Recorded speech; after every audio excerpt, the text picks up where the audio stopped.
நம் முன்னோர்கள் நமக்கு அளித்த கொடை. அந்த மூலிகளை கொண்டு நம் நோய்களை நாம் எவ்வாறு எளிதில் தீர்த்து கொள்ளலாம் என்பதை பற்றி நம்மிடையே பகிர்ந்து கொள்ள வருகிறார் டாக்டர் கௌதமன் அவர்கள்.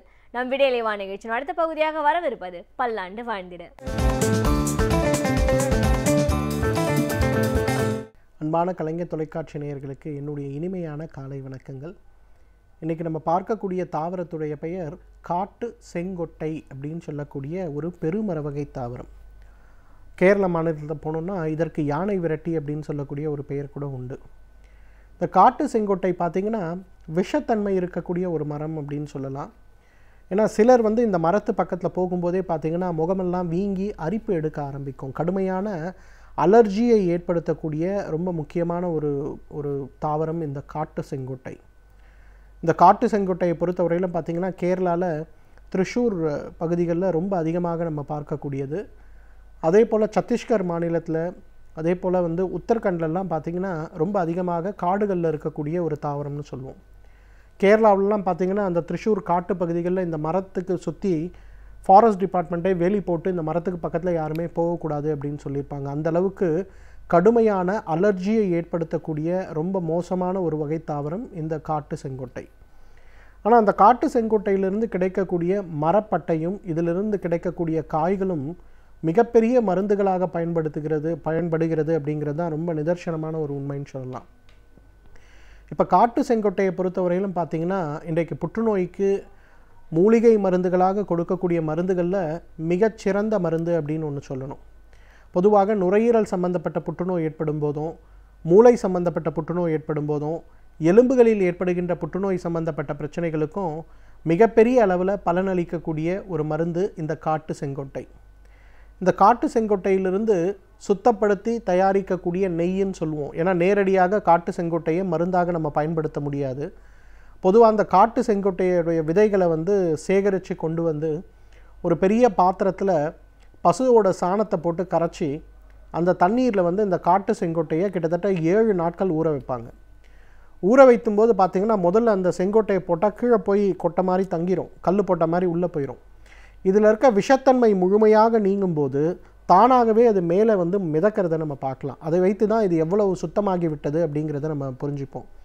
அந்த மாதிரி மேலே வந்த உடனே அதை எடுத்து அதை நல்லா வெயிலில் காய வச்சு அதன் பிறகு பதப்படுத்தி அதிலிருந்து கிடைக்கக்கூடிய நெய்யை தான் நம்ம மருந்துக்கு பயன்படுத்துவோம். ரொம்ப கைதேர்ந்த வைத்தியர்கள் நிறைய பேர் பார்த்திங்கன்னா இதை பண்ணக்கூடிய வழக்கம் இருக்கிறத பார்க்குறோம். அந்த மாதிரி செய்து கொடுக்கக்கூடிய மருந்துகள் புற்றுநோயை மிகப்பெரிய அளவில் குணப்படுத்த உதவுறதை நம்ம பார்க்குறோம். குறிப்பாக எலும்பு சம்பந்தப்பட்ட புற்றுநோய். பொதுவாக எலும்பு சம்பந்தப்பட்ட புற்றுநோய்கள் ஏற்படும் போது உடலில் கடுமையான வலி 24 மணி நேரம் இருந்து கொண்டே இருக்கிறத நம்ம பார்க்க முடியும். என்ன மார்ஃபின் சம்பந்தப்பட்ட ஊசிகளை போட்டுக்கொண்டால் கூட அந்த வலிகளில் எந்த முன்னேற்றமுமே இருக்காது. அதே போல் இன்றைக்கு இருக்கக்கூடிய மாடர்ன் மெடிசனில் கூட எலும்பு சம்பந்தப்பட்ட புற்றுநோய்களுக்கு மிகப்பெரிய அளவில் மருந்துகளோ அல்லது குணமோ அப்படிங்கிறது கிடையவே கிடையாது. ஆனால் இந்த காட்டு செங்கொட்டையுடைய நெய்யை எடுத்துக்கொள்ளும் போது ஒரு 2 அல்லது 3 மாத காலத்திலேயே புற்றுநோயில் நல்ல மாற்றம் ஏற்படுவதை நம்ம பார்க்க முடியும். அதிகமாக கூட இந்த நெய் சாப்பிட வேண்டியதில்லை. ஒரு 20 சொட்டுக்கள் மட்டும் எடுத்து ஒரு அரை கிளாஸ் பாலில் கலந்து காலை ஒரு முறை இரவு ஒரு முறை அப்படின்னு எடுத்துக்கொள்ளும்போது படிப்படியாக உடலில் மிகப்பெரிய அளவில் நல்ல முன்னேற்றம் ஏற்படுவதை நம்ம பார்க்க முடியும். காட்டு செங்கொட்டையுடைய இன்னொரு மிகப்பெரிய மருத்துவ குணம் என்னன்னு பார்த்தீங்கன்னா சோரியாசிஸ் நோய்க்கு இது ஒரு மிகச்சிறந்த மருந்து.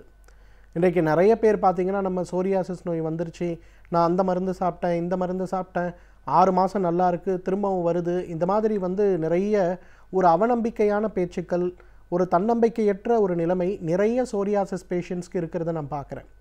ஆனால் அந்த பேஷண்ட்ஸ் எல்லாருமே பார்த்திங்கன்னா ஒரு முறையான மருத்துவ சிகிச்சை எடுத்துக்கொள்ளாமல் இருப்பதையும் நான் பார்க்க முடிகிறது. அந்த வகையில் இந்த சோரியாசிஸ் நோயை முழுமையாக குணப்படுத்தக்கூடிய மிகச்சிறந்த மருந்து இந்த காட்டு செங்கொட்டையிலிருந்து எடுக்கக்கூடிய நெய்.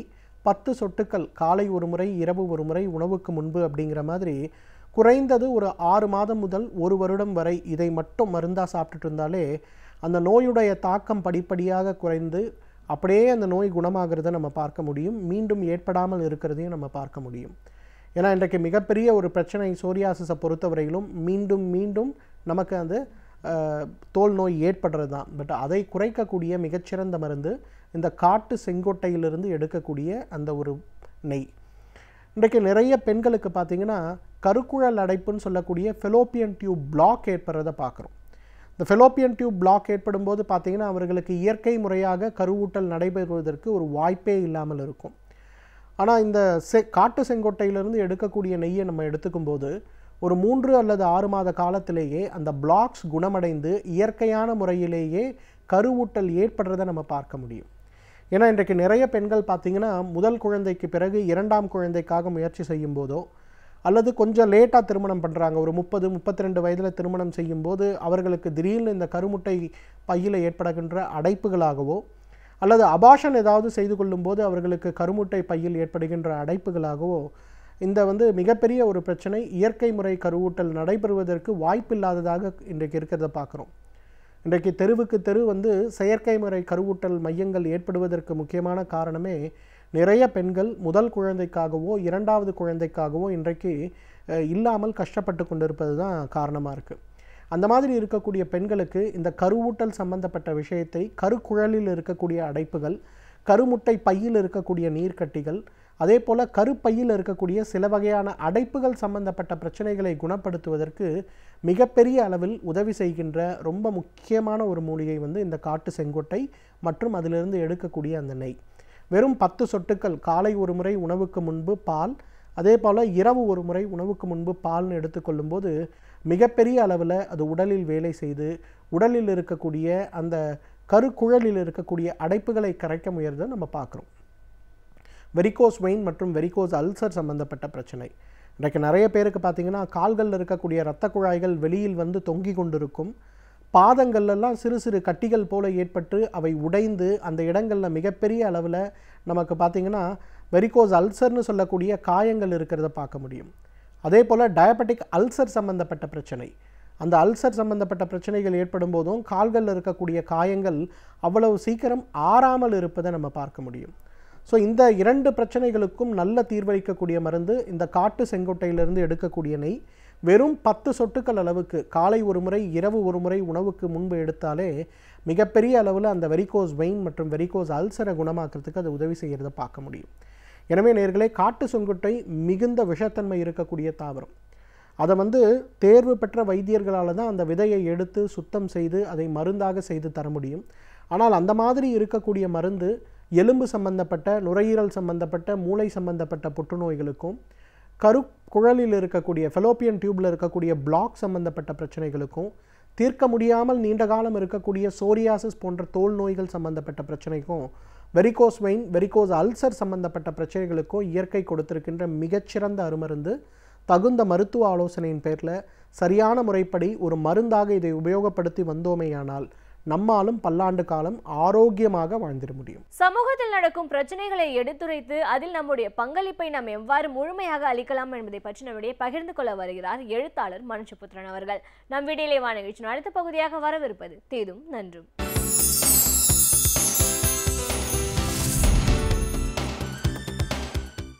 வணக்கம் நண்பர்களே, இன்னும் ஒரு இனிய காலை பொழுதில் தீதும் நன்றும் நிகழ்ச்சியில் உங்களை சந்திப்பதில் மிக்க மகிழ்ச்சி அடைகிறேன்.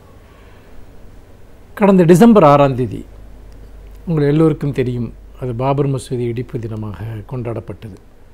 அது மட்டுமல்ல, இந்த ஆண்டு டிசம்பர் 6ஆம் தேதி என்பது அந்த நிகழ்வினுடைய 25வது ஆண்டு, கால் நூற்றாண்டை கடந்து விட்டோம். இந்த 25 ஆண்டுகளில் பாபர் மசூதி பிரச்சினைக்கு எந்த தீர்வும் எட்டப்படவில்லை என்பது மட்டுமல்ல, இந்த 25 ஆண்டுகளில் இந்திய அரசியலில் என்ன நடந்தது என்பதை நாம் புரிந்து கொள்வதற்கு அந்த நாள் என்பது மிகவும் முக்கியமானதாக இருந்தது. 25 ஆண்டுகளாக இந்தியாவில் பாபர் மசூதி இடிப்பு நடந்த அந்த நாளில் இந்திய அரசியலினுடைய வரலாறு மாறத் தொடங்கியது. இந்திய அரசியலில் ஒரு புதிய காவி நிற அத்தியாயம் தொடங்கியது. அதுவரை பாராளுமன்றத்தில் 2 உறுப்பினர்களை கொண்டிருந்த பாஜக 2001 ஆட்சியை கைப்பற்றியதும், பிறகு இப்பொழுது ஒரு மிகப்பெரிய பெரும்பான்மையுடன் ஆட்சி செய்து கொண்டிருப்பதற்கும் மட்டுமல்ல, பல மாநிலங்களில் பாஜக ஆட்சி வளர்ந்ததற்கும் இந்த பாபர் மசூதி இடிப்பு தான் துவக்க புள்ளியாக இருந்தது என்பதை நாம் மறந்துவிடக்கூடாது. இந்த பாபர் மசூதி இடிப்பின் மூலமாக திட்டமிட்ட வகையில் ஒரு வகுப்புவாத அரசியல் அல்லது வெறுப்பு அரசியல் மக்களிடம் விதைக்கப்பட்டது. இன்னும் சொல்லப்போனால், ஒருபுறம் அது இஸ்லாமியர்களுடைய இதயத்தில் மிக ஆழமான காயங்களை ஏற்படுத்தியது. நீங்கவே நீங்காத வருத்தத்தை அது ஏற்படுத்தியது. இன்னொரு புறம் வகுப்புவாத உணர்வு கொண்ட எல்லோரிடமும் அல்ல, இந்துக்களில் ஒரு பகுதியினரிடம் பாபர் அன்றைக்கு ராமர் ஆலயத்தை இடித்துவிட்டு அவர் இந்த மசூதியை கட்டினார் என்கிற, தாங்கள் அநீதி இழைக்கப்பட்டவர்கள் என்கிற ஒரு உணர்வு ஊட்டப்பட்டது. ஆனால் நீங்கள் ஒரு விஷயத்தை பார்க்க வேண்டும். இந்த ராமர் பிறந்த இடம் என்பதோ அல்லது அது சார்பாக சொல்லப்படுவதோ அவை புராணங்களிலிருந்து உருவாக்கப்படுகிற கதைகளை தவிர அவை நிஜமான அல்லது வரலாற்று பூர்வமான குறிப்புகள் அல்ல. அப்படி இருக்கிற போது ஒரு புராண கதையின் அடிப்படையில் ஒரு நாட்டினுடைய வரலாற்றையை மாற்றியமைக்க முடியும் என்பதற்கு இந்தியா ஒரு சான்றாக நின்று கொண்டிருக்கிறது. ஏன் நாம் இந்திய வரலாற்றை பாபர் மசூதி இடிப்பு தினத்தினுடைய ஒரு பகுதியோடு சேர்த்து நாம் பேச வேண்டியிருக்கிறது என்று சொன்னால், அந்த பாபர் மசூதி இடிப்பிற்கு பிறகு இந்தியா முழுக்க பெருமளவிற்கு கலவரங்கள் மூண்டன. இரத்த வெள்ளம் ஓடியது பல முக்கியமான நகரங்களில். இந்துக்களும் முஸ்லிம்களும் ஒருவரை ஒருவர் சந்தேகிக்க தொடங்கினர். முக்கியமாக இஸ்லாமியர்கள் மீதான வெறுப்பு மிகப்பெரிய அளவிற்கு கட்டமைக்கப்பட்டது. சிலர் இங்கு குண்டுவெடிப்பு தாக்குதல்களை நடத்தினார்கள். அப்படி நடத்தியதற்கு ஒட்டுமொத்த இஸ்லாமிய சமூகமும் பழி சுமக்க வேண்டியிருந்தது. இந்தியா எப்பொழுதும் பயங்கரவாத தாக்குதலுடைய அச்சுறுத்தலுக்குள்ளாகக்கூடிய நாடு என்கிற உணர்வு ஏற்படுத்தப்பட்டது. இன்னொரு புறம் இந்து பெரும்பான்மைவாதம், அதாவது இந்துக்களினுடைய பெருமை, அதை ராமரை மையமாக கொண்டு, ராமர் என்பவர் அவர் புராணத்தின்படி ஒரு மென்மையான ஒரு கடவுளாகத்தான் அவர் காட்டப்பட்டிருக்கிறார், அன்புள்ளம் கொண்டவராகத்தான் காட்டப்பட்டிருக்கிறார். ஆனால் அவரை ஒரு போர்க்கடவுளாக இங்கே இருக்கக்கூடிய வகுப்புவாத சக்திகள் மாற்றின. அப்படி இருக்கிற போது பல மாநிலங்களிலிருந்தும் ராமர் கோயில் கட்டுவதற்காக செங்கல்கள் சேகரிக்கப்பட்டன. பிறகு நீதிமன்ற உத்தரவினால் அவை நிறுத்தி வைக்கப்பட்டன. ஆனால் இப்பொழுது உத்தரப்பிரதேசத்தை ஆண்டு கொண்டிருக்கக்கூடிய பாஜக அரசு எப்படியும் நாங்கள் ராமர் கோயிலை கட்டுவோம் என்று அவர்கள் முழங்கிக் கொண்டிருக்கிறார்கள். 2019 மக்களவைத் தேர்தலில் அவர்கள் எதிர்கொள்வதற்கு அவர்களுக்கு இருக்கக்கூடிய மிகப்பெரிய ஒரு ஆயுதமாக இருப்பது இந்த ராமர் கோயில் தான். அப்படி இருக்கிற சூழ்நிலையில் தான் இன்னும் இந்தியாவில் இந்த 25 ஆண்டுகள் என்பது கடந்து போய்விடவில்லை. இன்றைக்கும் கூட இந்த ராமர் கோயில் பிரச்சனை என்பது, பாபர் மசூதி பிரச்சனை என்பது ஒரு எரியும் பிரச்சனையாக இந்திய அரசியலினுடைய ஒரு பகுதியாக மாறிவிட்டதை நாம் பார்க்கிறோம். அது மட்டுமல்ல, வேறு சில இடங்களில் இருக்கக்கூடிய மசூதிகளையும் கூட குறிவைத்து அவை இந்துக்களினுடைய ஆலயங்கள் என்கிற பிரச்சாரம் இன்றைக்கு நடந்து கொண்டிருப்பதை நம்மால் பார்க்க முடிகிறது. மிக முக்கியமான 2 மசூதிகள் குறித்து அத்தகைய பிரச்சாரம் நடக்கிறது. இது மீண்டும் ஒரு வகுப்புவாத வன்முறையை தூண்டுவதற்கு, ஒரு வகுப்புவாத பிளவை உருவாக்குவதற்கு, இந்துக்களுக்கும் முஸ்லிம்களுக்கும் இடையே மேலும் அந்த காயங்களை பெரிதாக்குவதற்கு, அதன் மூலமாக இந்து மக்களை ஒன்று திரட்டலாம் என்கிற நம்பிக்கையில் வகுப்புவாத சக்திகள், முக்கியமாக பாஜக, RSS போன்ற அமைப்புகள் இன்றைக்கு முனைந்து நிற்கின்றன. அதற்கு ஏற்ப அவர்கள் கையில் அரசியல் அதிகாரமும் இருக்கிறது. ஆனால் நீங்கள் ராமர் கோயிலை காட்டியோ பாபர் மசூதியை காட்டியோ இந்திய மக்களினுடைய எந்த பிரச்சனையையும் தீர்க்க முடியாது என்பதை மக்கள் உணர வேண்டும். முக்கியமாக பாஜக ஆட்சியில் இன்று பொருளாதாரம் பெருமளவு சீரழிந்திருக்கிறது. வேலையில்லா திண்டாட்டம் தலைவிரித்தாடுகிறது. வணிகம் முடங்கி போயிருக்கிறது. சிறு தொழில்களும் குறுந்தொழில்களும் பெரும் அழிவை சந்தித்திருக்கின்றன. உள்நாட்டு உற்பத்தி பெரும் வீழ்ச்சி அடைந்திருக்கிறது. இப்படி எண்ணற்ற பல விஷயங்கள் இங்கே நடந்திருக்கின்றன. அப்படிப்பட்ட ஒரு சூழ்நிலையில் நீங்கள் இந்த பாபர் மசூதி என்கிற விஷயத்தை மீண்டும் உயிர்ப்பிப்பதற்கான முயற்சியில், அதாவது ராமர் கோயிலை கட்டுவது என்கிற முயற்சியில் இன்று வகுப்புவாத சக்திகள் இறங்கியிருக்கின்றன.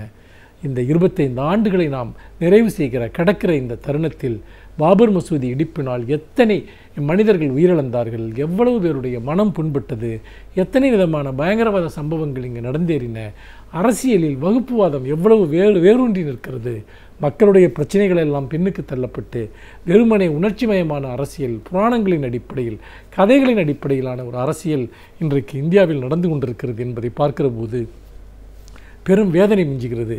இங்கே இந்தியாவில் வளர்ச்சி குறித்து பேசப்போகிறோமா அல்லது ராமர் கோயிலை பற்றி பேசப்போகிறோமா என்பதுதான் முக்கியமான ஒரு கேள்வி. அப்படி பார்க்கிற போது ராமஜென்ம பூமி என்கிற இந்த விஷயத்தை அவர்கள் முன்னிறுத்துவது பாஜக அரசு இதுவரை செய்த மிகப்பெரிய தவறுகளை மறைத்துவிட்டு அடுத்த தேர்தலில் எப்படியாவது வெற்றி பெறலாம் என்பதற்காகத்தான். இந்த சமயத்தில் தான் இந்துக்கள், இஸ்லாமியர்கள் அனைவரும் மிகுந்த விழிப்புணர்ச்சியுடன் இருக்க வேண்டும், மிகவும் இதய சுத்தியுடன் இருக்க வேண்டும். இந்த பகைத்தீயினிலிருந்து அவர்கள் தங்களை விடுவித்துக் கொள்ள வேண்டும் என்று வற்புறுத்தி கூற விரும்புகிறேன்.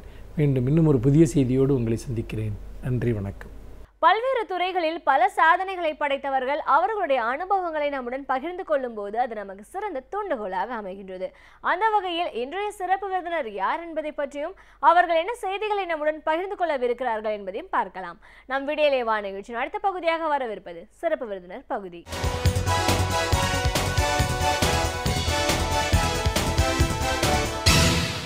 வணக்கம் நேயர்களே, விடியலே வா நிகழ்ச்சியின் சிறப்பு விருந்தினருக்கான நேரம் இது. இன்றைய சிறப்பு விருந்தினர் ஒருங்கிணைந்த மருத்துவர் டாக்டர் மணிகண்டன். ஒரு ஒருங்கிணைந்த மருத்துவம் அப்படின்னு நம்ம சொல்லும்போது சித்தா மருத்துவத்தில் என்ன மாதிரியான ஒரு ஆய்வுகள்லாம் நடந்திருக்கு, எப்பேற்பட்ட தீராத நோய்களுக்கும் சித்த மருத்துவ சிகிச்சை மூலமாக நம்ம அதை தீர்வு காண முடியும் இப்படின்னு பல விஷயங்களை கருத்துக்களை டாக்டர் கிட்ட தெரிஞ்சுக்கலாம். வணக்கம் டாக்டர். வணக்கம். ஒரு சித்த மருத்துவராக, ஒருங்கிணைந்த ஒரு மருத்துவராக எங்கள் நிகழ்ச்சிக்கு உங்களை முதல்ல வரவேற்கிறோம் சார். நீங்கள் அடிப்படையில் சித்த மருத்துவம் அதை மையமாக வச்சு மற்ற மருத்துவ சிகிச்சை முறைகளையும் ஒருங்கிணைச்சு இன்னைக்கு பல தீராத நோய்களுக்கான தீர்வுகளை நீங்கள் கண்டுபிடிச்சிட்ருக்கீங்க.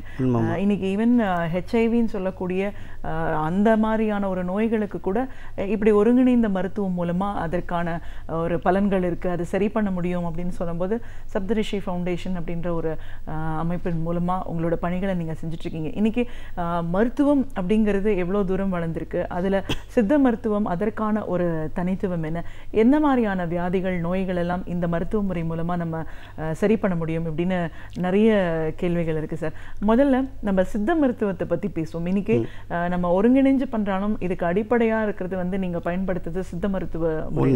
சித்த மருத்துவம் அப்படின்ற ஒன்று என்ன, இது என்ன மாதிரியான ஒரு நோய்களுக்கெல்லாம் இந்த மருத்துவ முறை மூலமாக தீர்வு இருக்குது?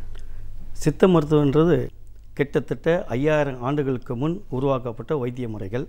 இந்த வைத்திய முறைகளை பண்டைய காலத்தில் அரசர்களாலும் முனிவர்களாலும் சித்தர்களாலும் உருவாக்கப்பட்ட மருத்துவ முறை. ஆண்டு காலமாக நம் முன்னோர்களால் உருவாக்கப்பட்ட ஒரு மருத்துவ முறை.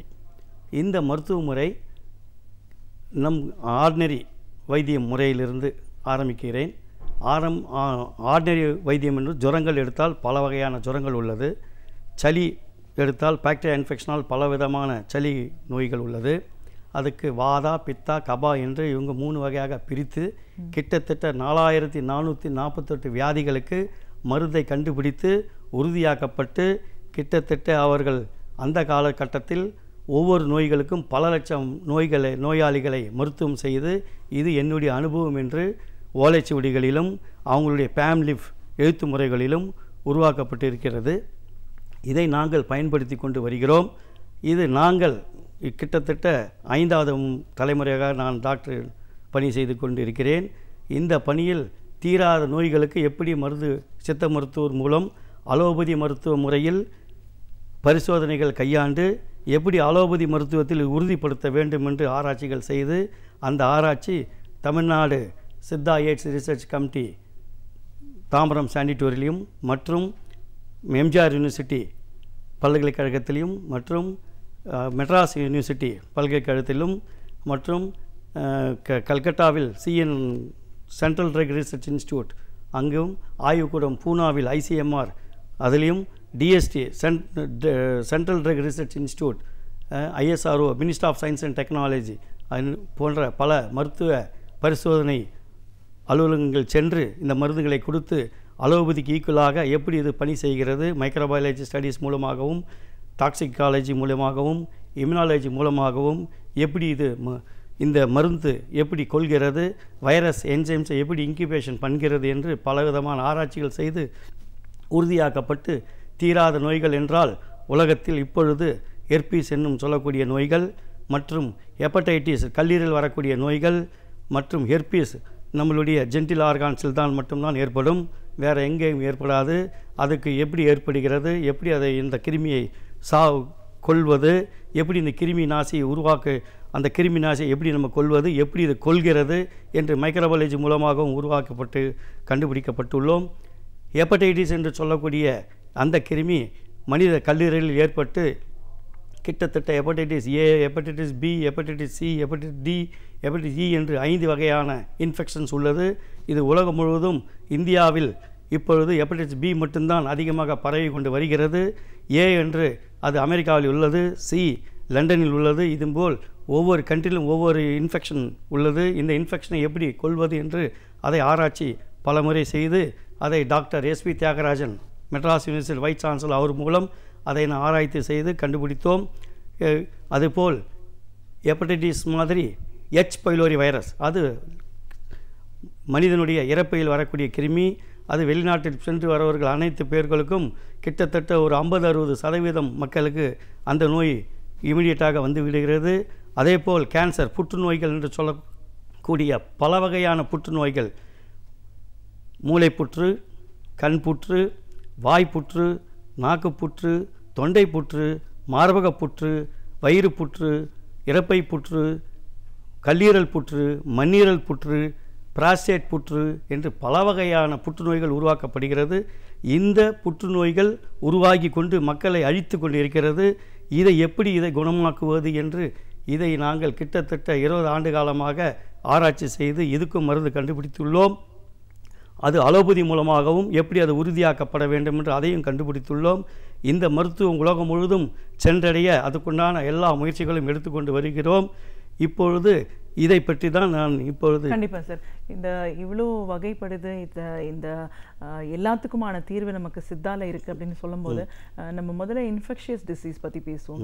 இன்ஃபெக்ஷியஸில் தொற்று அப்படின்னு வர்றது ஒரு பக்கம், இந்த வாட்டர் பார்ன், ஏர்பார்ன் டிசீஸ் அப்படின்னாலும் நீங்கள் சொல்லக்கூடிய இந்த வைரஸ், பாக்டீரியா தொற்றுனால அந்த ஹெர்பஸ் அப்படிங்கிற ஒரு நோயெல்லாம் எப்படி வருது, இதையும் முதல்ல தொற்று நோய் அப்படிங்கிறது எப்படி, இது எப்படி பரவும், என்ன மாதிரியான ஒரு தொற்று நோய்கள்லாம் இப்போ இங்கே இருக்குது?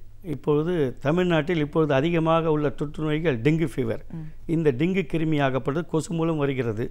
அந்த கொசு மூலம் வரக்கூடிய இரத்தத்தில் இரத்த குருதியில் கிருமிகள் உற்பத்தியாகி அந்த இரத்த குருதியை கிருமியாகப்பட்டது நம்ம உடலில் இருக்கக்கூடிய இரத்தத்தில் இருக்கக்கூடிய பிளேட்லெட் என்று சொல்லக்கூடிய அந்த பிளேட்லெட் சக்தியை குறைத்து விடுகிறது. குறைந்தவுடன் அந்த மக்களுக்கு இமிடியட்டாக மயக்கம், வாந்தி, பேதி எல்லாம் வந்துவிடும்.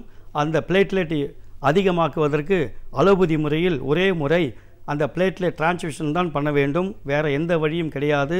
அதில் ஃபீவர் அதிகமாகி எத்தனையோ குழந்தைகள் இறந்து விடுகிறது. காரணம், மூளையில் போய் சென்றடைந்து விடுகிறது.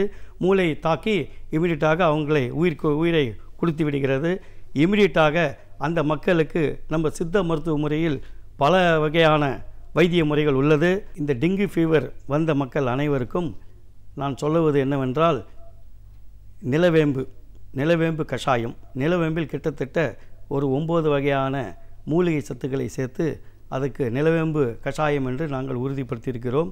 இதை பற்றி டாக்டர் குணசேகரனிடம் நான் கிங் இன்ஸ்டியூட்டில் ஒரு 5 ஆண்டுகளுக்கு முன் அதை உறுதிப்படுத்தி கிங் இன்ஸ்டியூட்டில் அதை ஆராய்ச்சி செய்து அதை உறுதிப்படுத்தினோம். அந்த காம்பவுண்ட் இப்பொழுது உலகத்துக்கு வந்து உள்ளது. அது எல்லோரும் இப்போ உட்கொண்டு இருக்கிறார்கள். அதனால் நிறைய குணங்கள் அடைகிறது. அதே போல் பப்பாளி சாறையும் கொடுக்கலாம், பப்பாளி இலைச்சாறு கொடுக்கலாம். அதுபோல் முட்டை வெள்ளைக்கருவில், நாட்டு முட்டையில் ஏற்படக்கூடிய வெள்ளைக்கருவில் சலாசத்து என்று சொல்லக்கூடிய சித்த மருத்துவ பவுடரை சேர்த்து நாள்தோறும் சாப்பிட்டு வந்தால் அது நிச்சயம் குணமாகும். பிளேட்லெட் இன்க்ரீஸ் ஆகும். பிளேட்லெட் இன்க்ரீஸ் ஆனால் நம்ம பிளேட்லெட் டிரான்ஸ்ஃபியூஷன் பண்ண தேவையில்லை. இந்த பிளேட்லெட் குறைஞ்சி தான் உங்களுக்கு பிளேட்லெட் குறைவால் தான் ஏற்படக்கூடிய விளைவுகள் வாந்தி, பேதி, ஜுரம் எல்லாம் ஏற்படுகிறது. இந்த பிளேட்லெட் இயற்கையாக உற்பத்தி பண்ணக்கூடிய சக்தி இந்த சித்த மருத்துவத்தின் மூலம் உறுதியாக்கப்படுகிறது. கிட்டத்தட்ட எத்தனையோ மக்களுக்கு அதை கொடுத்து நல்ல குணத்தை அடைகிறது. அது ஒரு 10 நாளில் அவங்களுடைய பிளேட்லெட் 20,000 30,000 செல்லுக்கு உருவாகிவிடும். அப்போ அதுக்கு பிறகு அவங்களுக்கு உயிருக்கு ஆபத்து ஏற்படாது. இது உறுதி. இது இளம் வயது குழந்தைகள், பெண்கள், ஒரு 14 வயது 15 வயது பெண்களுக்கு இந்த நோய் வந்துவிட்டால் மிகவும் ஆபத்தை உண்டு பண்ணுகிறது. காரணம், மாதவிடாய் அப்போ இது வந்துவிட்டால், மாதவிடாய் வந்துவிட்டது அந்த நாளில் அவங்களுக்கு மாதவிடாய் நிற்காமல் போய்விடும். அதனால் எத்தனையோ உயிர் பலி ஆகியிருக்கிறது. இது உறுதி. அதெல்லாம் வராமல் தடுப்பதற்கு இயற்கை மருத்துவத்தில் மிக மிக அருமையான மருந்துகள் உள்ளது.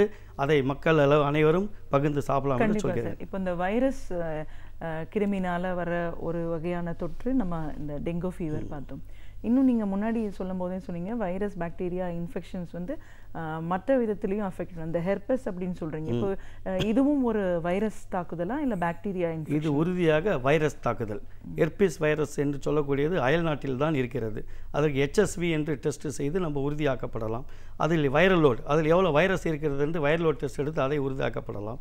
இதெல்லாம் கண்டறிந்த பிறகு நவபாஷான முறைகளை பயன்படுத்தி, நவ லோகங்கள் முறைகளை பயன்படுத்தி, நவ உப்பு சுண்ணங்கள் முறைகளை பயன்படுத்தி அந்த மக்களுக்கு இதை மருந்தாக்கி கொடுத்து விட்டால் அந்த ஹெர்பிஸ் வைரஸ் குறைவதை பரிசோதனை மூலம் உறுதியாக்கலாம். அதே நேரத்தில் அதிலிருந்து அவங்களை முற்றிலும் குணமாக்கலாம். இது உறுதி. ஓகே. ஸோ இந்த மாதிரியான ஒரு நமக்கு ஒரு டிசீஸ் இருக்குது, இந்த தாக்குதல் இருக்குது அப்படின்னு நம்மளுக்கு எப்படி தெரிய வரும்? ஒரு மருத்துவரை அணுகிறதுக்கு ஹெஸ்டேட் பண்ணுவாங்க இல்லைங்களா? ஆமாம், உண்மை. இப்போது அவங்களுக்கு ஜென்டில் ஆர்கான்ஸ், அவங்களுடைய ஜென்டில் ஆர்கான்ஸில் ஒரு வேக்குறு போல் வரும் ஃபஸ்ட்டு. அதுக்கப்புறம் அதில் சீவு பஸ்ஸு ஃபார்ம் படும். அது பிளிஸ்டர் என்று சொல்லுவோம். பிளிஸ்டர் மாதிரி ஃபார்ம் ஆகிவிட்டு அதில் அரிப்பு ஏற்படும். அந்த அரிப்பில் வந்த பிறகு சில பேருக்கு ரத்தம் வரும். அதனால் அப்பொழுது தான் அவங்களுக்கு நமக்கு ஏதோ அட்டாக் ஆகிருக்கு, இது ஆர்டினரி சொறி என்று நினைப்பார்கள். சொறி இன்ஃபெக்ஷன் ஏதோ வந்திருக்கு, ஃபங்கஸ் வந்திருக்குன்னு நினைப்பாங்க. ஃபங்கஸ் மாதிரி இருக்கும், ஆனால் அது ஃபங்கல் கிடையாது, தட் இஸ் வைரஸ். ஸோ இது அனுபவம் உள்ள மருத்துவர்கள் ரொம்ப உடனடியாக கண்டுபிடித்து அதுக்குண்டான வைத்திய முறைகளை கையாள்வார்கள். இன்று அது சித்த மருத்துவத்தில் ரொம்ப அருமையான மருந்துகள் உள்ளது. அதை பகிர்கினால் ரொம்ப நல்ல பலனை கிடைக்கும் என்று கூறுகிறேன். ஓகே. இப்போது நம்ம புற்றுநோயை பற்றி பேசிகிட்டு இருந்தோம். அதில் நிறைய வகைப்படுதுன்னு நீங்கள் சொல்லியிருக்கீங்க. தலையிலேருந்து கால் வரைக்கும் பல உறுப்புகளை புற்றுநோய் பாதிப்பு.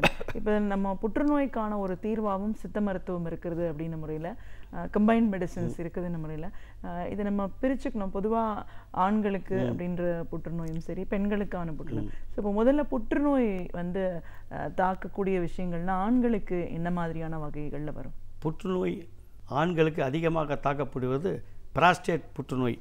அது பிராஸ்டேட்டில் ஏற்படுகிறது. அதுக்கு PSA டெஸ்ட் என்று அலோபதி பரிசோதனையில் உள்ளது. PSA free test, total test என்று இருக்குது. அதுக்கு ஸ்கேன் மருத்துவ முறைகள் உள்ளது. ஸோ அதன் மூலம் அதை கையாளலாம். அந்த மக்களுக்கு அவங்களுடைய ஆண்குறியிலிருந்து சீவு, ரத்தம், அது மாதிரி சில பிரச்சனைகள் ஏற்படும். அதை உடனே அவங்க மருத்துவரிடம் கண்டறிந்து எதனால் ஏற்படுகிறது என்று கண்டறிந்து உடனே அதுக்குண்டான பரிசோதனைகள் செய்து ஸ்கேன் செய்து அதுக்குண்டான அந்த பிராஸ்டேட் டெஸ்ட் எடுத்து பார்த்தால் அந்த பிராஸ்டேட்டுடைய ஆன்டிஜன் டெஸ்ட் அதிகமாகிவிடும். அது மாதிரி அதிகமாச்சு அப்படின்னா கேன்சரில் அங்கே உற்பத்தி ஆகி போச்சு என்று உறுதியாக்கப்படுகிறது.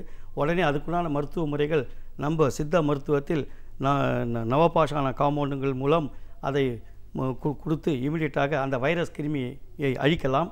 அதை அழிப்பதற்கு பரிசோதனை 10 நாள் ஒரு தடவை பரிசோதனை செய்து கொண்டு அந்த கிருமி எந்த அளவு குறைகிறது என்று குறைத்து கடைசியில் அந்த கிருமி இல்லாமல் ஆக்கி நெகட்டிவ் ஆக்கி விடலாம். அந்த மக்களை மறுபிறவை உருவாக்கி விடலாம்.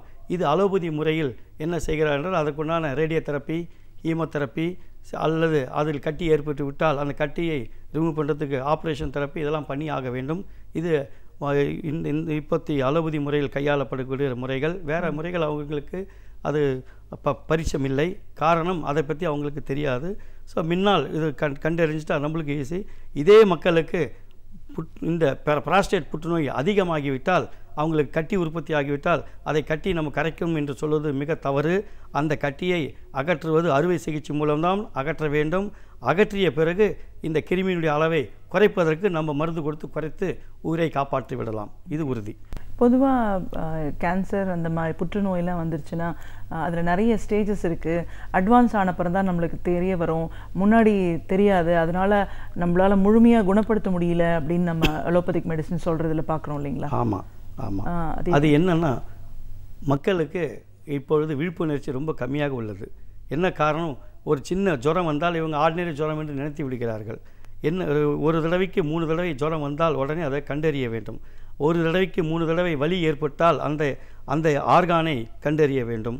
ஒரு முறைக்கு 3 தடவை நம்மளுக்கு கை கால் இழுத்து பிடிக்கிறது, நரம்பு பிடிப்பு, சுளுக்கு என்று சொல்லக்கூடிய இது மாதிரி இதெல்லாம் ஏற்பட்டால் உடனே அதை கண்டறிந்து அதுக்குண்டான ஸ்கேனை எடுத்து பரிசோதனை செய்து அதுக்குண்டான டெஸ்ட் எடுத்து பரிசோதனை செய்து அதை உறுதியாக்கப்பட்டு நம்ம செயல்பட வேண்டும். இல்லை என்றால் அதை உறுதியாக்கப்பட முடியாது. இது அவங்க அசால்ட்டாக விட்டுறாங்க. இப்போ அலோபதி மருந்தில் பெயின் கில்லர் நிறையா இருக்குது, எக்கச்சக்கமான மருந்துகள் இருக்குது. அது அந்தந்த டாக்டர் அவங்கவுங்களுக்கு உண்டான வைத்திய முறைகளை கையாளுவாங்க. அதை சாப்பிட்டோன்னா அவங்களுக்கு வலி போயிடும். இன்றைக்கி இந்த வலி போச்சு, நாளைக்கு வலி வரும், திருப்பி அதே மாத்திரை போடுவாங்க, வலி போயிடும், திருப்பி அவங்க டியூட்டியில் அவங்களுடைய டென்ஷனில் இதை மறந்துடுவாங்க, இன்னும் ஒரு வாரம் வலி இல்லாமல் இருக்கும், திருப்பி அதே வலி ஏற்படும், அப்போ அந்த மருந்தை சாப்பிடுவாங்க. இந்த வலி மாத்திரை போட்டு வலி எப்பொழுது கேட்கலையோ அப்பொழுது மட்டும்தான் நான் மருத்துவர்கிட்ட அவங்க போகிறாங்க.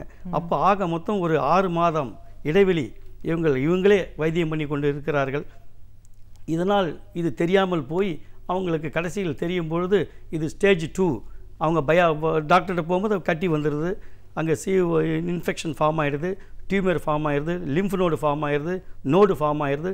இதெல்லாம் இவங்க கண்டறிஞ்ச பிறகு உடனே அதிலேருந்து நாங்கள் பயாப்சி FNAC டெஸ்ட்டு, அது சிம்பிள் டெஸ்ட்டு FNAC, அதுக்கு மேலே போனால் ஹிஸ்டோபேத்தாலஜி பயாப்சி. ஸோ இதெல்லாம் பண்ணி பார்க்கும்போது அப்போ ஸ்டேஜ் 2, 3 வந்துடுது. அவங்களால வலி தாங்க முடியாது. அந்த நேரத்தில் உடனே கட்டி அகற்றி விட்டு ரேடியோ தெரப்பி, ஈமோதெரப்பி இந்த வைத்திய முறைகளை கையாண்டு, மேல்நாட்டு வைத்திய முறைகளை கரெக்டாக கையாண்டு அவங்களை காப்பாற்றி விடுகிறார்கள். திருப்பி அந்த நோய் வேறு இன்னொரு இடத்தில் பரவி விடுகிறது. காரணம் அதுவே முற்றிய நிலையில் நம்ம போகிறோம். முற்றிய நிலையில் காப்பாற்றி விடுகிறார்கள் மருத்துவர்கள். திருப்பி அது மறுபடியும் அட்டாக் பண்ணிக்கிறது. இந்த மாதிரி கட்டத்தில் எத்தனையோ நோயாளிகள் எங்கிட்ட வருகிறார்கள். அந்த நோயாளிகளுக்கு சில பேருக்கு நம்ம முற்றிலும் குணமாக்குகிறோம், சில பேருக்கு முற்றிலும் குணமாக்க முடியவில்லை. காரணம் இதுதான் நிலை.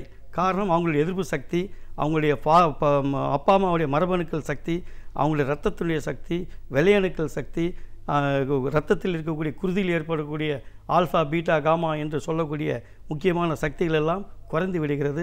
அதை உற்பத்தி பண்ணி அவங்களுக்கு நல்லபடி ஆக்க வரத்துக்குள் அவங்க இறந்து விடுவார்கள். இதுதான் உண்மை. இப்போ பெண்களுக்கு பார்க்கும்போது ரொம்ப குறிப்பிட்டு சொல்லணும்னா சர்வைக்கல் கேன்சர் பற்றி பேசுகிறோம், இல்லைன்னா பிரஸ்ட் கேன்சர். இது 2 தான். பிரஸ்ட் கேன்சர் ஓரளவுக்கு இன்றைக்கி இருக்கிற அட்வான்ஸ்மெண்ட்டில் முழுமையாக நம்ம குணப்படுத்திடும்ன்றாங்க. பட் சர்வைக்கல் கேன்சர் வரும்போது அதை பற்றின ஒரு அவேர்னஸ் நிறைய இல்லைன்றாங்க. எவ்வளோ தூரம் உண்மை? நீங்கள் சர்விக்ஸ் சொல்கிறீங்களா? Cervical phone, genital. ஓகே.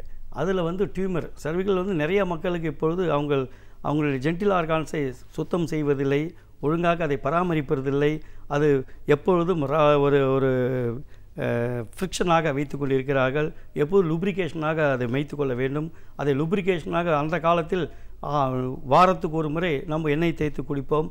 அது எண்ணெய் தேய்த்து குளிப்பதற்கு ஆட்கள் வருவார்கள். அதை அவங்களுடைய கடமை என்னென்னா ஜென்டில் ஆர்கான்ஸ்லாம் எண்ணெய் முதல்ல போட்டு நல்லா அதுக்குண்டான பயன்கள் பிரகாரம் அவங்க செயல்படுவாங்க. அந்த முறைகள்லாம் இப்போ போயிடுச்சு. நம்ம மாதத்துக்கு ஒரு தடவை தீபாவளிக்கு ஒரு நாள் தான் தலை தேய்ச்சி எண்ணெய் தேய்ச்சி குளிக்கிறோம். அது மிகப்பெரிய தவறு.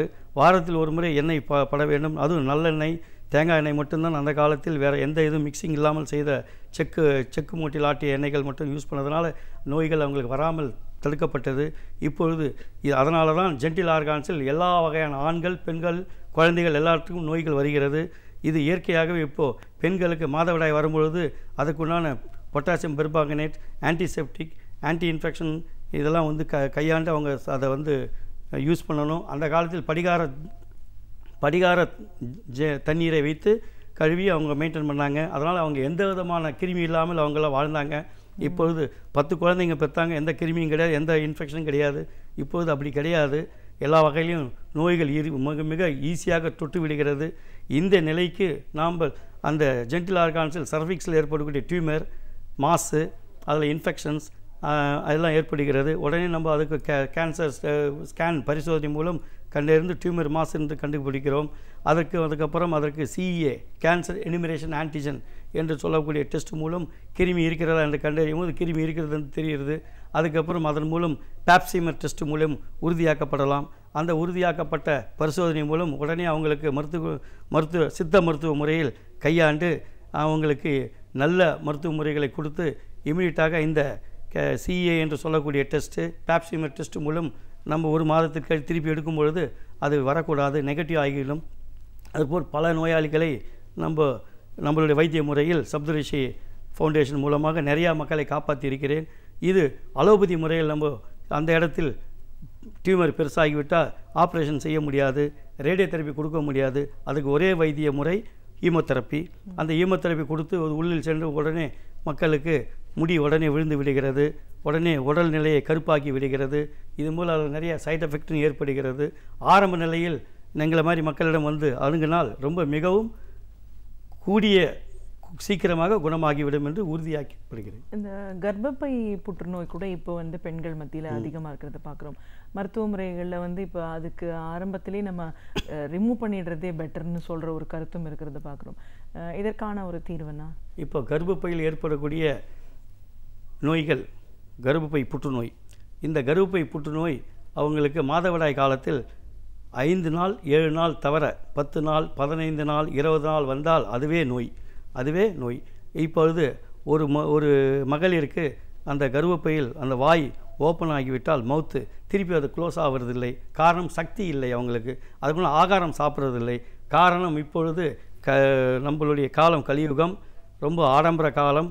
எல்லா மக்களும் வந்து ஆடம்பரத்தை லைக் பண்ணுறதுனாலும் ஆகாரத்தை எல்லாம் இவங்களே கம்மி பண்ணிடுறாங்க. இவங்க சாப்பிட வேண்டிய கலோரிஸு, விட்டமின்ஸு, மினரல்ஸு, புரோட்டீன் எல்லாம் கம்மி பண்ணி உடம்பு இழைக்கிறேன், தொப்பை இருக்குது, தொப்பை இழைக்கிறேன், இடுப்பு இழைக்கிறேன்னு சொல்லி ஆகாரத்தை இழைச்சி இவங்களுடைய ஆர்கான் கேட்கக்கூடிய சக்திகள் சரியாக கொடுக்க முடியாத காரணத்தினால் அந்த கர்ப்பப்பை நொந்து நூலாய் அதனுடைய நிலை அது மாறிவிடுகிறது. மாறின பிறகு இந்த உதரத்தின் பாடுனாலும் வெள்ளைப்பாடாலும் உள்ளார அந்த கிருமி அது புண்ணாகி விடுகிறது. புண்ணிலிருந்து கிருமி உற்பத்தி ஆகிறது. அந்த கிருமி உற்பத்தியான பிறகு கட்டியாக மாறுகிறது. அந்த கட்டியை அப்போது யூட்ரஸ் ஃபைப்ராய்டுன்னு சொல்கிறோம், சாக்லேட் ஃபைப்ராய்டுன்னு சொல்கிறோம், கர்ப்பப்பை கட்டின்னு சொல்கிறோம், கர்ப்பப்பையில் ஏற்படக்கூடிய புற்று கட்டின்னு சொல்கிறோம். இதுக்கு வந்து அதுக்கு பிறகு நம்ம கைனகாலஜிலாம் மீட் பண்ணி அவங்களிடம் சொல்லி பயாப்சி பண்ணி பார்த்தா அது கர்ப்பப்பை இத்தனை ஸ்டேஜ் உள்ளது என்று கண்டறிகிறார்கள்.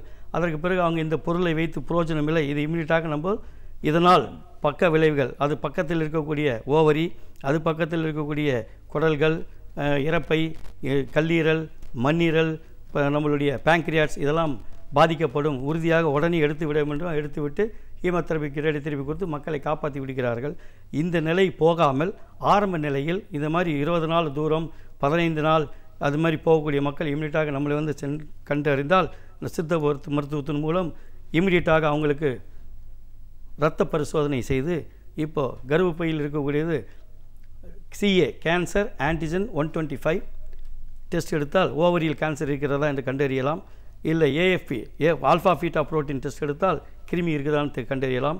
CA என்று சொல்லக்கூடிய டெஸ்ட் பரிசோதனை எடுத்தால் அதில் கண்டறியலாம். CA 19.9 என்ற டெஸ்ட் எடுத்தால் அதன் மூலம் கண்டறியலாம். இதை கண்டறிந்து ஸ்கேன் மூலம் கண்டறிந்து மிக மிக அருமையாக வைத்தியம் பண்ணி அவங்களுக்கு அந்த கிருமிகளை குறைத்து அந்த கட்டியும் கரைத்து மக்களை காப்பாற்றி விடலாம். அவங்க அடுத்த தடவை இரத்தப்போக்கு வரும்பொழுது அதில் இருக்கக்கூடிய கட்டிகள் பீஸாக தானாகவே வெளியில் வந்து அவங்களை நல்லபடியாக ஆக்கிவிடும் என்று உறுதி கூறுகிறேன். இது மாதிரி பல மக்களை காப்பாற்றிருக்கிறோம். நிச்சயமா சார். இப்போ இதுக்கெல்லாம் அப்பாற்பட்டு எல்லாருமே பயப்படக்கூடிய ஒரு விஷயம், இன்றைக்கி அவேர்னஸ் நிறைய வந்திருக்கு. இதெல்லாம் வராமல் தவிர்க்கணும் அப்படிங்கிறதுக்கான விழிப்புணர்வு HIV பற்றி தான், எய்ட்ஸ் நோய் அப்படிங்கிறத பற்றின ஒரு புரிதல் இன்றைக்கி மக்கள் மத்தியில் இருக்குது. இதற்கான ஒரு ப்ரிகாஷனரி மெஷர்ஸ் எடுக்கணும்னு நினைக்கிறாங்க. ஆனால் அதனால் பாதிக்கப்பட்டவங்க அப்படின்னு பார்க்கும்போது ஒரு பெரிய மன உளைச்சலுக்கு, ஈவன் ஒரு ரத்த டிரான்ஸ்மிஷன் மூலமாக சின்ன சின்ன குழந்தைங்க அதுக்கெல்லாம் கூட ஒரு பாதிப்பு இருக்கிறத பார்க்குறோம். ஸோ இப்போ இந்த எய்ட்ஸ்க்கான தீர்வு அப்படின்னா எவ்வளோ தூரம் சித்தால இருக்கு? இப்போது எய்ட்ஸ் கிருமி வந்து வெளிநாட்டிலிருந்து தான் உள்நாட்டுக்கு நம்ம இந்தியாவுக்கு வந்தது. இந்த கிருமி இப்பொழுது அந்த கிருமி வந்து விலங்கில் இருந்து தான் உற்பத்தி ஆகி மனிதனுக்கு வந்தது. எடுத்துக்காட்டாக விலங்கினுடைய எடை கிட்டத்தட்ட 500 கிலோவிலிருந்து 1000 கிலோ வரைக்கும் உள்ளது. நம்ம மனிதனுடைய எடை 50 கிலோவிலிருந்து 100 கிலோ வரைக்கும் தான் இருக்கும் மேக்சிமம். ஸோ அது 500 கிலோவுக்கு மேல் உள்ள எடை உள்ள ஒரு அனிமலில் இந்த கிருமி உள்ளுக்கு புகுந்து அந்த அனிமலை படுக்க வைத்து ஜுரம் வர வைத்து சாப்பிடாமல் இருக்க வைத்து சாவடித்து விடுகிறது. அப்பேற்பட்ட கிருமி நம்ம உடலில் சென்றடைந்தால் நம்மளுடைய நிலைமை என்ன? இது முதல். இதை கண்டறியறதுக்கு நான் 3 வருஷம் ஆச்சு. இது அனிமல் கிருமியா அப்படின்னு அது இன்ஸ்டியூட் ஆஃப் பேசிக் சயின்ஸ் தரமணியில் டாக்டர் வெங்கட்ராமன் ஃபார்மா காலேஜில் சீனியராக இருந்தார். அவங்கக்கிட்ட போய் சென்றடைந்து அதெல்லாம் நான் ஆராய்ச்சி செஞ்சு கண்டறிந்தேன். அப்போ இது அனிமல் கிருமி என்று கண்டறிஞ்சேன். இந்த அனிமல் கிருமிக்கு உண்டான ஆன்டி மருந்து சித்த மருத்துவத்தில் அந்த காலத்தில் மன்னர்கள் அரசர்கள் எப்படி இதை அந்த காலத்தில் மாடு மேய்க்கிறவங்களுக்கு இந்த நோய் வந்து இருக்கிறது. அது எப்படி வந்ததுன்னா இவங்க வீட்டுக்கே வர்றதில்லை. இவங்கெல்லாம் மாடு காட்டுக்குள்ளே இருப்ப மக்கள், அவங்களுக்கு ஒரு உணர்ச்சி ஏற்பட்டு விட்டால் அந்த அனிமலிடம் உறவு கொண்டுருவாங்க. அதன் மூலம் அவங்களுக்கு அந்த கிருமி அட்டாக் ஆகி அதனால் அவங்க இறந்த மக்கள் பலர். அப்பொழுது அந்த நோயாளிகளுக்கு செய்த வைத்திய முறைகள் என்ன சித்த மருத்துவத்தில் அப்படின்னு அதை கண்டறிந்து அந்த வைத்திய முறையை நான் கண்டறிந்து அந்த வைத்திய முறைகளை கையாண்டு அந்த வைத்திய முறைகளை மக்களுக்கும் கொடுத்து பரிசோதனைகள் செய்து மைக்ரோபயல் ஸ்டடீஸில் உறுதியாக்கப்பட்டு டாக்ஸிகாலஜி இம்யூனாலஜிலாம் ஸ்டடியில் உறுதியாக்கப்பட்டு எப்படி வைரஸ் கிருமியை இன்குபேஷன் பண்ணி இந்த எய்ட்ஸ் கிருமியை இந்த மருந்து கொள்கிறது என்று கண்டறிந்த பிறகுதான் மக்களுக்கு அந்த மருந்தை நான் யூஸ் பண்ணேன். மிக மிக அருமையான பதில் கிடைச்சது. எடுத்துக்காட்டாக இப்பொழுது நம்ம எடுத்துக்கொண்டு இருக்கிற டெஸ்டெல்லாம் HIV ELISA test, western blot test அப்படின்னு எடுத்துக்கொண்டு இருக்கிறோம். அதை விட மிக உயர்ந்த test HIV viral load test. அதே நேரத்தில் இந்த HIV கிருமி வந்துவிட்டால் அவங்களுக்கு மரபணுக்களை அழித்துவிடும். அந்த மரபணுக்கள் CD3, CD4, CD8 என்று சொல்லக்கூடிய ஜெனட்டிக் செல்ஸ், அந்த ஜெனட்டிக் செல்ஸ் இதுங்க சாப்பிட்டுடும். அது அந்த சாப்பிட்ட செல்லை நம்ம பாடியில் உற்பத்தி பண்ணணும், நம்மளுடைய மனித உடலில் உற்பத்தி பண்ணி இதை நம்ம ஃபைட் பண்ண வச்சோம்னா அந்த கிருமி ரொம்ப குயிக்காக நல்ல ரிசல்ட் கிடைக்கும். அதே நேரத்தில் வைரல் லோடு 1 ml ரத்தத்தில் குருதியில் ஒரு எக்ஸாம்பிள் 1000 கிருமி இருக்குது அப்படின்னா நம்ம மருந்து கொடுத்தா அடுத்த மாதத்தில் அது 500 600 ஆகணும். அடுத்த மாதம் அதே பரிசோதனை செய்தால் அந்த கிருமி குறைந்தால்தான் அது நல்ல வைத்திய முறை, குறையாவிட்டால் வைத்திய முறை அல்ல. இன்றைய காலகட்டத்தில் நம்ம பாசிட்டிவ் நெகட்டிவ் பார்க்குறது மிக மிக தப்பு. பாசிட்டிவ் நெகட்டிவ் பார்க்காமல் இந்த நோய் அட்டாக்கான அனைத்து மக்களும் HIV வைரல் லோட் டெஸ்ட் எடுக்க வேண்டும். எடுத்தால்தான் உறுதியாக்கப்படும் 1 ml ரத்தத்தில் எவ்வளோ கிருமி இருக்குன்னு உறுதியாக்கப்படும். அதே நேரத்தில் அவங்களுக்கு சத்து என்ன சத்துக்கள் உள்ளது, என்ன மரபணுக்கள் சத்து உள்ளது, என்ன இரத்த சத்துக்கள் உள்ளது, என்ன வெள்ளையணுக்கள் சத்துக்கள் உள்ளது, இதெல்லாம் கண்டறிந்து உறுதியாக்கப்பட்டால்தான் நம்ம அதுக்குண்டான வைத்திய முறைகளை கொடுத்து இந்த எதிர்ப்பு சக்திகளை உற்பத்தியாக்க வேண்டும். அதே நேரம் இரத்த சக்திகளை உற்பத்தியாக்க வேண்டும். அதே நேரத்தில் கிருமியை அழிக்க வேண்டும். இதை பரிசோதனை மூலம் உறுதியாக்கப்பட்டு அவங்களை மிகவும் அருமையாக குணமாக்கி விடலாம். ஒரு ஒருங்கிணைந்த மருத்துவராக இன்னைக்கு நோய்கள் எவ்வளோ தூரம் இருக்குது, அதை சித்தா மூலமாக நம்ம எப்படி சரி பண்ண முடியலாம், ஆரம்ப காலகட்டத்தில் இதை எப்படி கண்டுபிடிக்கணும் போது மற்ற முறைகளையும் ஒருங்கிணைஞ்சு நம்ம எப்படி இதை கண்டுபிடிக்கிறோம், அதற்கான மருந்து அப்படின்னும் போது தீராத நோய்களை கூட முழுமையாக தீர்க்கிறதுக்கான வாய்ப்பு, எய்ட்ஸ் பற்றின உங்களுடைய ஆய்வு, அதன் மூலமாக எவ்வளோ தூரம் மக்கள் பலன் அடைஞ்சிருக்காங்கன்னு பல விஷயங்களை எங்களோட நீங்கள் பகிர்ந்ததுக்கு நன்றி. வணக்கம், நமஸ்காரம். புத்தகங்களிலும் செய்தித்தாள்களிலும் நாம் படிக்க தவறியவைகளை சிறு சிறு தொகுப்புகளாக தொகுத்து நமக்கு அழகு தமிழில் வழங்க வருகிறார் பேராசிரியர் சுபவீரபாண்டியன் அவர்கள். நாம் விடியலை வா நிகழ்ச்சியின் அடுத்த பகுதியாக வரவிருப்பது ஒன்றே சொல் நன்றே சொல்.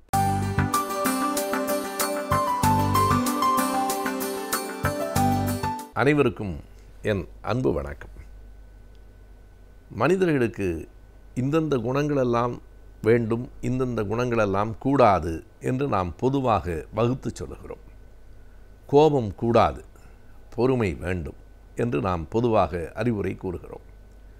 ஆனால் எல்லாவற்றையும் அப்படி எளிதில் பொதுமைப்படுத்திவிட முடியாது என்று தோன்றுகிறது. சில நேரங்களில் சினம் கொள்ளுதலும் தேவையாக இருக்கிறது. சில நேரங்களில் பொறுமை வேண்டாம் என்றும் தோன்றுகிறது. எனவே எந்த ஒன்றும் எல்லோருக்கும் எல்லா காலத்திலும் பொதுவானதாக இருக்க முடியாது. ஒவ்வொரு மனிதனுக்குமான உணவு மாறுபடுகிறது. ஒரு மனிதனுக்கு உடன்பாடாக ஏற்றதாக இருக்கிற உணவு இன்னொரு மனிதனுக்கு பொருந்தாததாக இருக்கிறது, ஒவ்வாமை உடையதாக இருக்கிறது. ஒரு உணவை அலர்ஜி என்று மருத்துவர்கள் சொல்கிறார்கள், ஒவ்வாமை என்று. அது உலகத்தில் இருக்கிற அத்தனை பேருக்கும் ஒவ்வாத பொருள் என்று பொருள் இல்லை. மிக பலருக்கு பொருந்துகிற உணவு ஒரு சிலருக்கு பொருந்தாமல் போகும். அதுபோலத்தான் குணங்களிலும் கூட நாம் சொல்லுகிற அறிவுரைகள் பொதுவானவை, பெரும்பான்மை நோக்கியவை. எல்லா இடங்களுக்கும் சரி என்று சொல்ல முடியாது.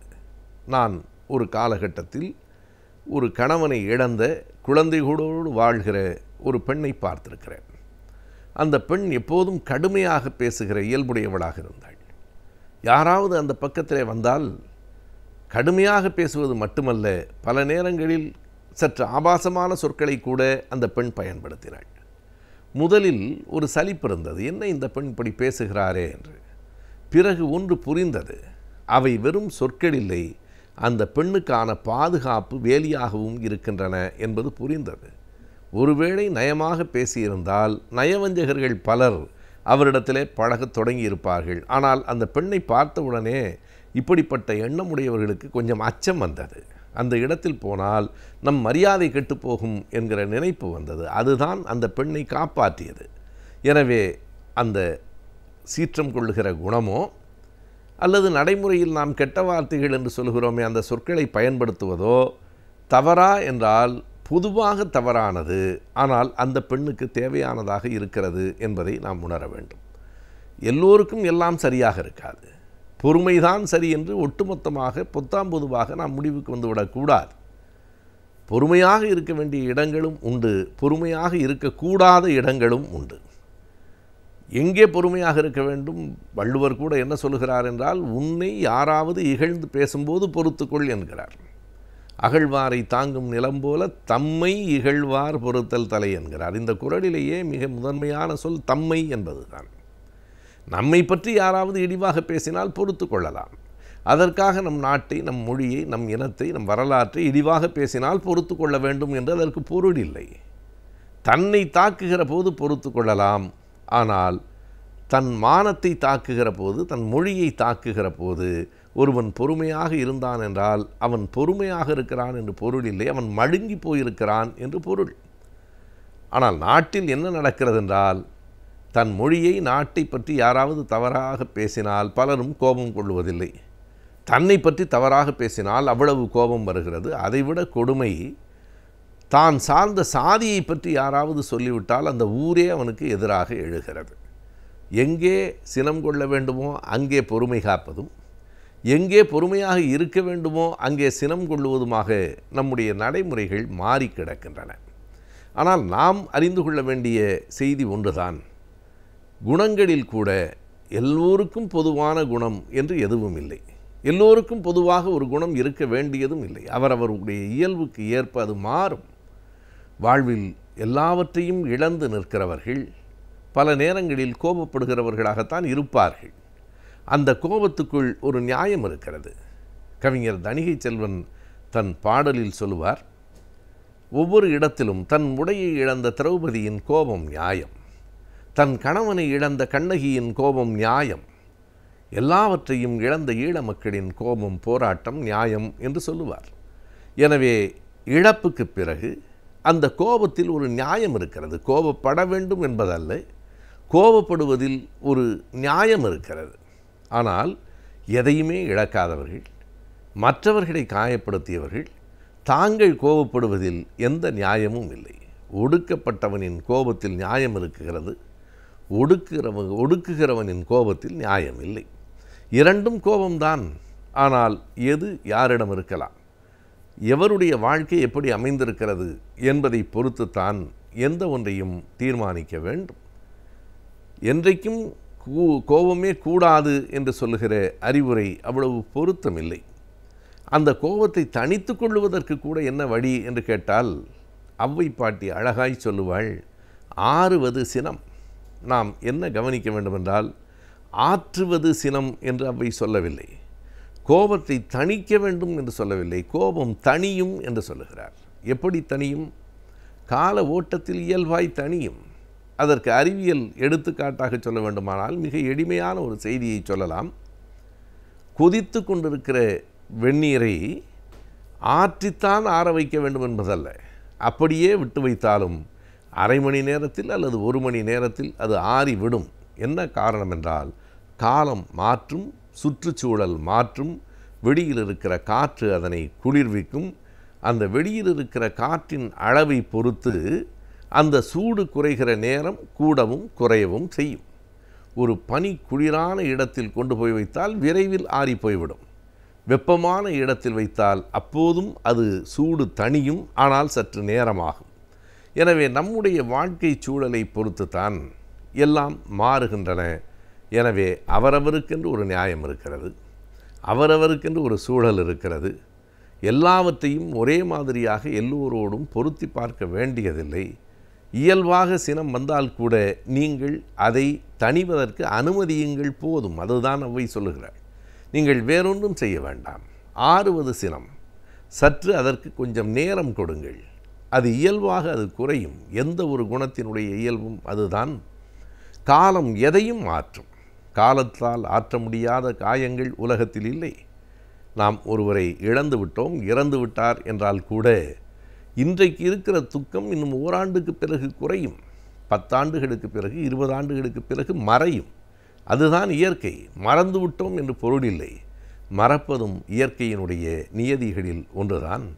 ஆகையினால் இந்த குணம் சிறந்ததா தாழ்ந்ததா, இந்த குணம் நீடிக்குமா அல்லது தனியுமா என்பதையெல்லாம் காலமும் வாழ்க்கை சூழலும் அவரவர் போக்கும் அவரவருக்கு அமைந்திருக்கிற இயல்பும் அவற்றை தீர்மானிக்கும். உலகம் முழுமைக்கும் பொதுவான எந்த அறிவுரையும் இல்லை என்பதுதான் இந்த செய்தியிலிருந்து நாம் உணர்ந்து கொள்ள வேண்டிய ஒன்றாக இருக்கிறது. இன்றைய காலகட்டத்தில் நாளுக்கு நாள் பலவிதமான புதிய நோய்களுக்கு நாம் ஆளாகின்றோம். எனவே இந்த நோய்களிலிருந்து நம்மை நாம் எவ்வாறு பாதுகாத்துக் கொள்ளலாம் என்பதை பற்றி அறிந்து கொள்வதே இந்த பகுதி மருத்துவம். நம் வீடியோலே வா நிகழ்ச்சியின் அடுத்த பகுதியாக வரவிருப்பது ஆலோசனை நேரம்.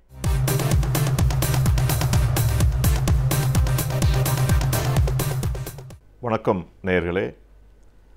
பல் மருத்துவத்தில் பல ஸ்பெஷாலிட்டி, சப் ஸ்பெஷாலிட்டின்னு இப்போ வளர்ந்து வந்திருக்கு.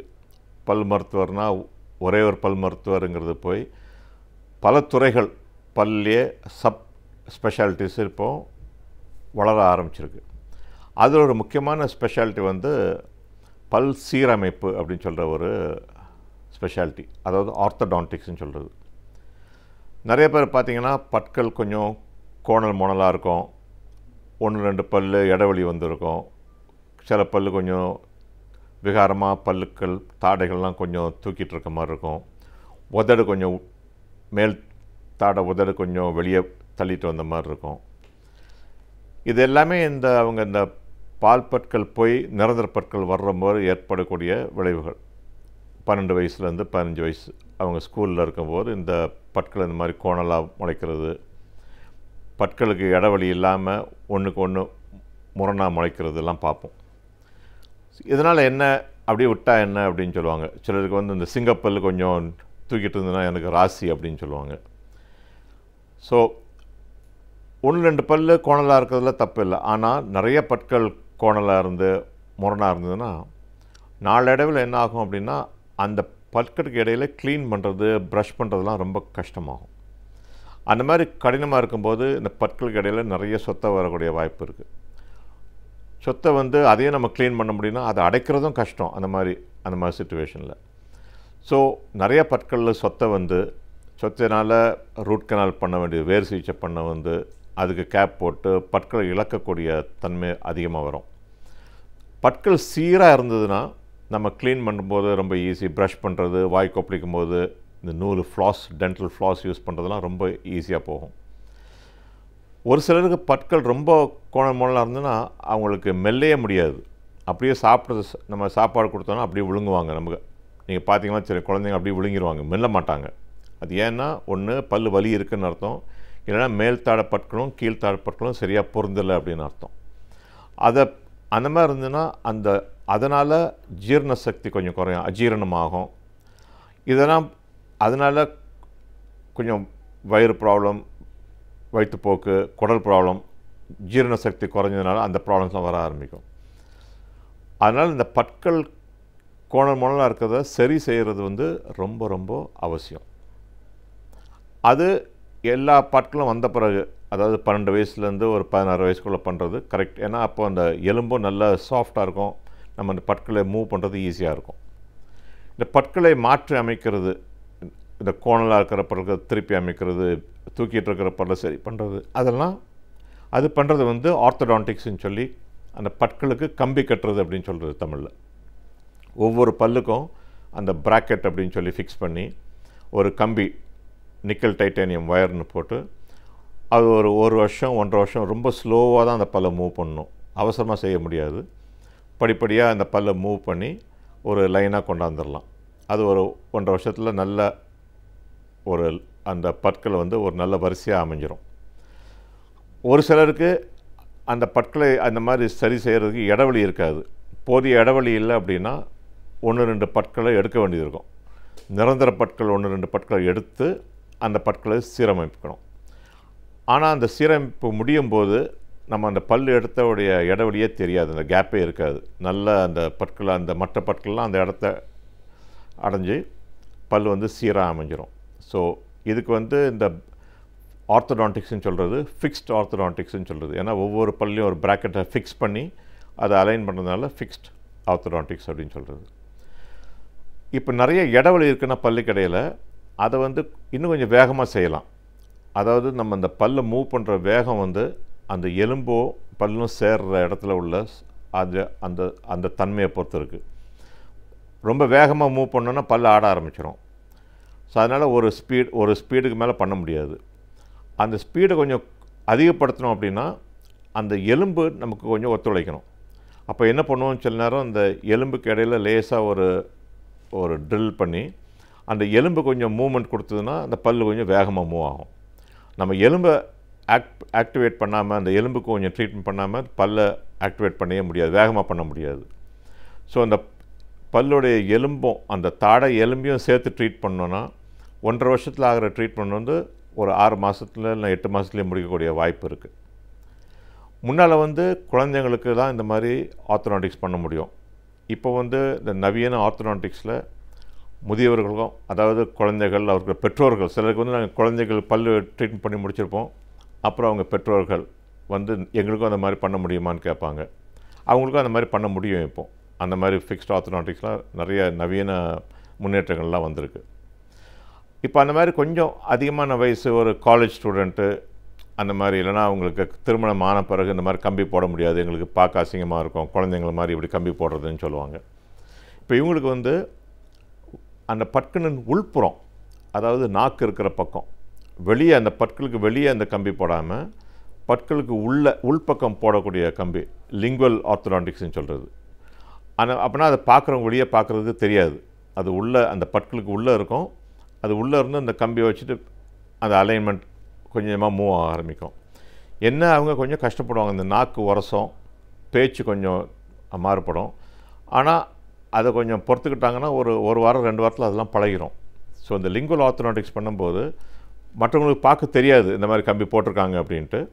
ஆனால் படிப்படியாக அந்த பல் அலைன்மெண்ட் ஆகி நல்ல சீர்வரிசை வரக்கூடிய வாய்ப்பு இருக்குது. இப்போ அதுலேயும் இன்னொரு புது முன்னேற்றம் என்ன அப்படின்னா அலைனர்ஸ் அப்படின்ட்டு. இது நம்ம எதுவுமே ஃபிக்ஸ் பண்ண மாட்டோம், பல்லில் எடுத்துகிட்டு போடுற மாதிரி ஒரு கிளிப் மாதிரி இருக்கும். அது ஒரு சாஃப்ட் மெட்டீரியலில் இருக்கும். மேல் தாடைக்கு ஒரு கிளிப்பும் கீழ் தாடைக்கு ஒரு இது பொருந்துற மாதிரி. அதில் பெரிய அட்வான்டேஜ் என்னென்னா நம்ம எப்போனாலும் எடுத்து வச்சுக்கலாம். இப்போ நம்ம வெளியே போகிறோன்னா அதை கழட்டி வச்சுக்கலாம், வீட்டுக்கு வந்தோன்னா அதை போட்டுக்கலாம், நைட் தூங்கும் போதும் அதை போட்டுக்கலாம். அது வந்து ஒரு செட் ஆஃப் ட்ரேஸ், ஒரு சைஸ் 1, 2, 3, 4 அப்படின்ட்டு ஒரு 10-15 ட்ரே மாதிரி. இந்த பல்லு கோணமெல்லாம் இருக்கிற பல்லை வந்து படிப்படியாக கொஞ்சம் கொஞ்சமாக அது மூவ் பண்ணி அலைன் பண்ணிடும். ஸோ நம்ம எதுவுமே பல்லில் ஃபிக்ஸ் பண்ணாத மாதிரி ஒரு புது டெக்னிக் இது. இதுக்கு வந்து ரொம்ப ரொம்ப முக்கியம் வந்து பிளானிங். அதை நல்ல கரெக்டான பல் அளவு எடுத்து அதை அந்த மாதிரி அந்த மாடல் ஒன்று போட்டு அந்த பல்லுக்கு அதை வந்து கம்ப்யூட்டர் வச்சு பிளான் பண்ணுவாங்க. அதுக்குன்னு ஒரு பிரத்யேக லேப்ஸ் இருக்குது.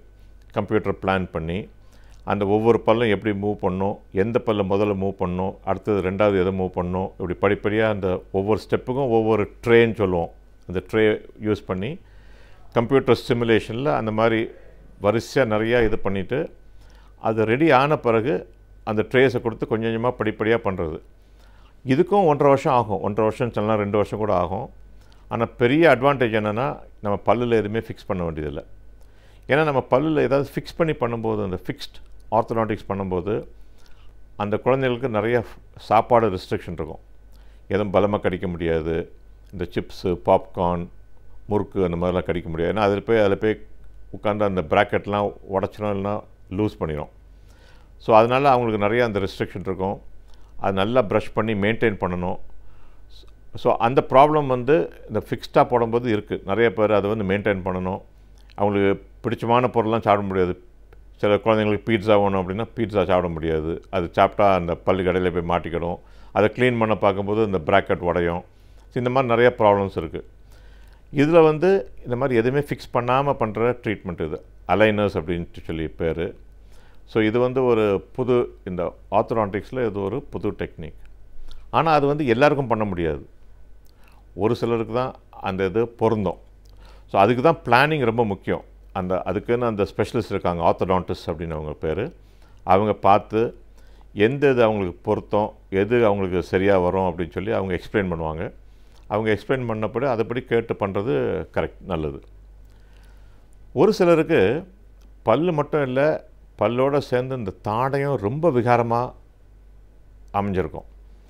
அப்போனா அந்த பற்களை மட்டும் சரி செய்தால் கூட பத்தாது. பல்லோடு சேர்ந்து அந்த மேல் தாடை இல்லைன்னா கீழ்த்தாடைக்கும் ஆப்ரேஷன் பண்ணணும்.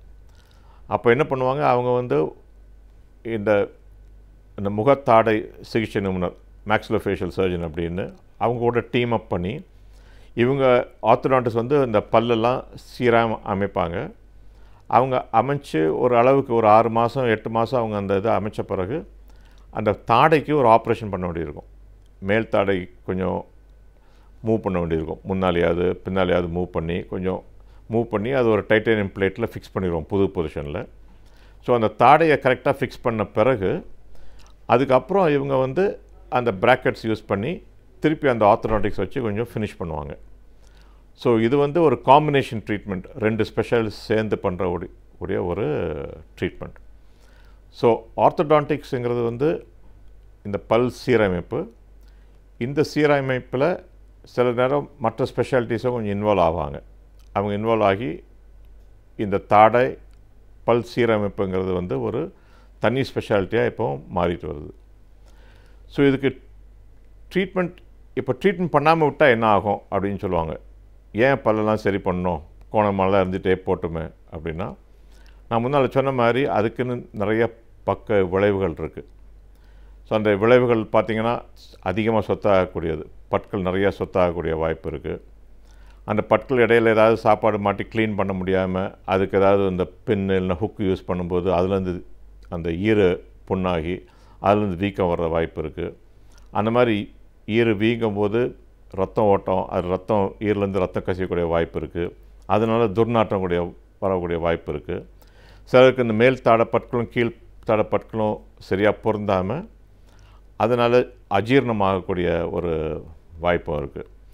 ஸோ இதெல்லாம் வராமல் தடுக்கணும், ப்ரிவெண்ட் பண்ணணும் அப்படின்னா இந்த பற்களை சீராக அமைக்கிறது வந்து ரொம்ப முக்கியம். நிறைய பேர் என்ன நினைப்பாங்க, இது என்ன அழகு சிகிச்சை தானே, பல்லை வந்து அழகுபடுத்துறீங்க அப்படின்னு சொல்லுவாங்க. அழகு மட்டும் கிடையாது, அது அந்த வரிசையினால இவ்வளோ ப்ராப்ளமை நீங்கள் அவாய்ட் பண்ணலாம், பற்களை இழக்காமல் பார்த்துக்கலாங்கிறது தான் ஒரு முக்கியமான உண்மை. ஸோ சிலர் வந்து நம்ம வீட்டிலே வச்சு இந்த பல்லை அமுக்கலாம், இப்படி இழுத்து பிடிக்கலாம், அழுத்தி விடலாம் அப்படின்லாம் சொல்லுவாங்க. அதெல்லாம் பண்ணால் அப்புறம் பல் ஒன்று சீக்கிரமாக ஆட ஆரம்பிச்சிடும், இல்லை கலர் மாற ஆரம்பிச்சிடும். ஸோ இதில் வந்து நம்ம ரொம்ப கவனமாக இருக்கணும். ஸோ எல்லாத்துக்குமே ஒரு டைம் பீரியடுன்னு இருக்குது, அதுக்குன்னு ஒரு விசேஷமான ட்ரீட்மெண்ட் பிளான் இருக்குது. அதனால் கரெக்டாக ட்ரீட்மெண்ட் பிளான் பண்ணி பண்ணுறது வந்து ரொம்ப அவசியம். ஸோ பல் சீரமைப்பு ஆர்த்தோடான்டிக்ஸ் ரொம்ப முக்கியம்.